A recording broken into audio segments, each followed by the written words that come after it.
ರಾಜ್ಯಾದ್ಯಂತ 14 ಕ್ಷೇತ್ರಗಳ ಲೋಕಸಭಾ ಚುನಾವಣೆ ಮತದಾನ ಬಿರುಸಿನಿಂದ ನಡೆದಿದ್ದು, ಮಂಗಳೂರು ಪೊಲೀಸರ ಮೇಲೆ ಬಿಜೆಪಿ ಕಾರ್ಯಕರ್ತರು ಹಲ್ಲೆಗೆ ಯತ್ನಿಸಿದ ಘಟನೆ ನಡೆದಿದೆ.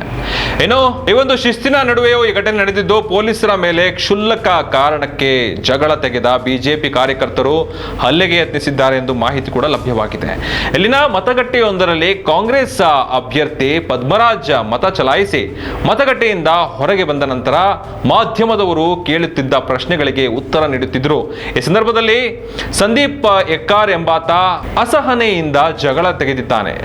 ಆತನನ್ನ ಅಲ್ಲಿಂದ ಪೊಲೀಸರು ಹೊರಗೆ ಕರೆದೊಯ್ಯುತ್ತಿದ್ದಂತೆ ಆತನ ಇನ್ನಷ್ಟು ಸಹಚರರು ಮಾಧ್ಯಮ ಪ್ರತಿನಿಧಿಗಳೊಂದಿಗೆ ಜಗಳ ಶುರು ಮಾಡ್ತಿದ್ದಾರೆ. ಈ ಸಂದರ್ಭದಲ್ಲಿ ಮಧ್ಯ ಪ್ರವೇಶಿಸಿದ ಪೊಲೀಸರ ಮೇಲೆ ಬಿಜೆಪಿ ಕಾರ್ಯಕರ್ತರು ಹಲ್ಲೆಗೆ ಯತ್ನಿಸಿದ್ದಾರೆ.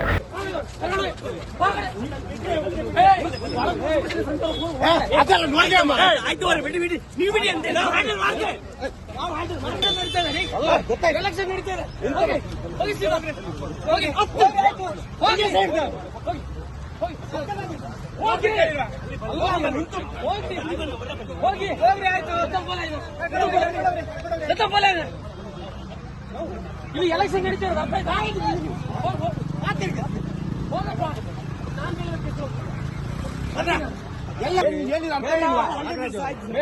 ನಾಗರಾಜಲ್ಲ ಹೋಗ ಮಣ್ಣಲ್ಲ